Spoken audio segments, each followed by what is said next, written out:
Report public డొమైన్లో పెడతాం. ప్రజల దగ్గర నుంచి అభిప్రాయ సేకరణ కూడా తీసుకున్న తర్వాత దెన్ వి విల్ ఇంప్లిమెంట్.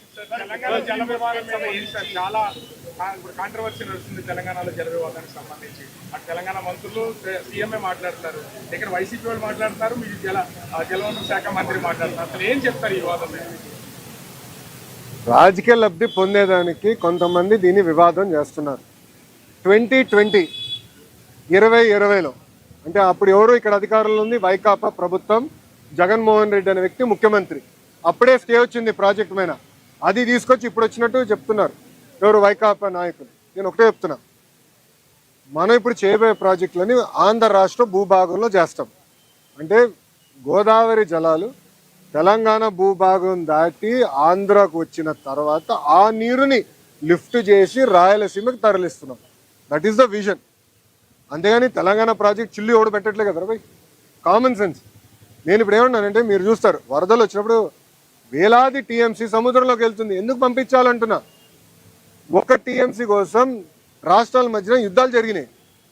ఒక 10 టీఎంసీల కోసం దేశాల మధ్యన, ఆఫ్రికాలో దేశాల మధ్యన యుద్ధాలు జరుగుతున్నాయి. అలాంటిది వేల టీఎంసీలు సముద్రంలోకి వెళ్తుంది. ఆ టీఎంసీలో ఆ నీరుని కాపాడుకుని ఆ నీరుని లిఫ్ట్ చేసి మన ఆంధ్ర రాష్ట్రానికి రాయలసీమ ప్రాంతానికి తీసుకెళ్లాలని మా ఆలోచన.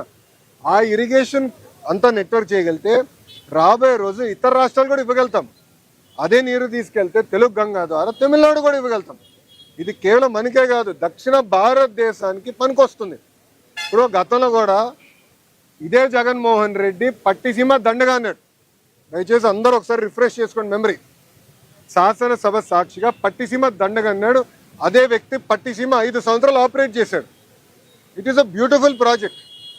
గోదావరి పోలవరం వచ్చే వరకు గోదావరి జలాలు తీసుకుని కృష్ణా డెల్టాలు వేసి మనకి కృష్ణా జలాల్ని రాయలసీమకి తరలిచ్చాం.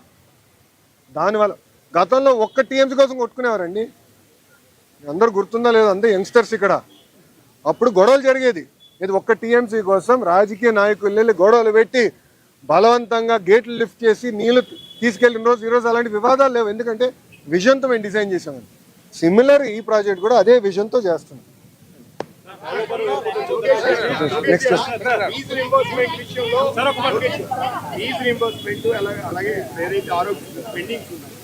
మేజర్ సెక్టర్స్ స్టూడెంట్స్ కానీ ఎవరైతే విద్యార్థులు కానీ ఇబ్బంది పడుతున్నారు.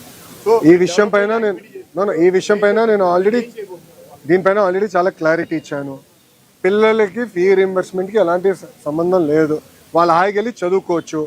మేము డబ్బులు డైరెక్ట్గా కాలేజ్ అకౌంట్లోకి వేస్తున్నాము. మీరు ఆ డీటెయిల్స్ కూడా నేను యాక్షన్ తీసుకుంటాను. 2024 తర్వాత